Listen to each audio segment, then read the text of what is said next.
Now, Adam, I want you to put your economist hat on. You were, of course, the economics editor at The Australian prior to your posting in Washington. You used to work at the RBA, and I always go to you when I need advice on writing economic stories.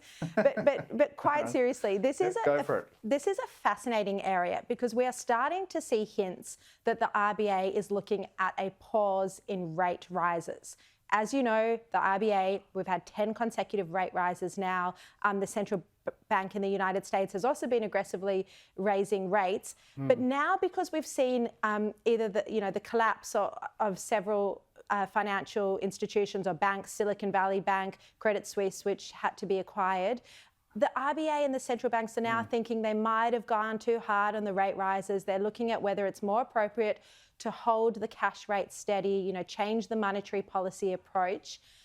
The question is this the right thing to do? I asked Andrew Charlton, who was meant to be on the show with you now, and I was looking forward to a debate about this very topic, but I asked him last week. He said that central banks shouldn't be changing their monetary policy. They should just be dealing with the task at hand of inflation and stay the course, instead of changing. What do you think?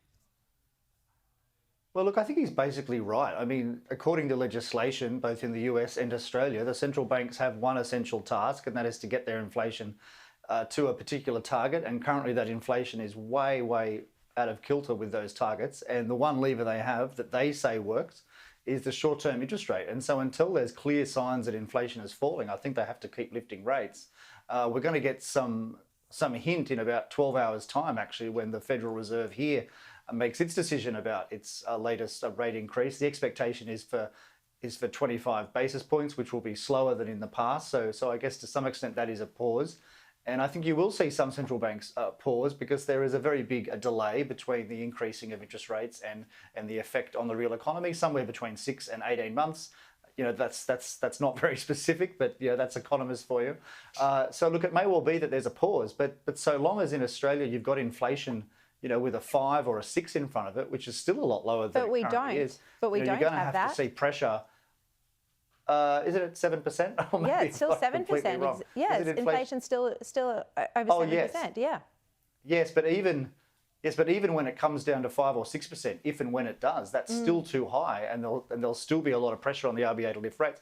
Certainly, there are problems in the banking sector, but I would argue that that's incompetence of the banking regulators and also certain banks themselves who've been reckless. I mean, you've seen rates go up, their asset values have fallen, and shockingly, many banks didn't even bother taking out interest rate hedges and insurance. They just basically said, all right, well, if that happens, we'll still get our bonus, we've still got our massive salaries, and the taxpayers can pick up the mess. Yeah. But that's a whole other issue. But I mean, if they are going to pause rates, I think rates are going up. Well, if they are going to pause rates in Australia, which is what it looks like, I mean, it just gives you the sense that these central banks, that the RBA, again, it questions the credibility, it questions the decision-making of those leading it. The RBA governor, is already under so much pressure because of the misleading advice he gave to Australians saying rates weren't going to rise until 2024. We've now had 10 rate rises. But to change direction like this, and I suppose it is important to steady the market, though, and to not have any other institutions, non-bank lenders fall over.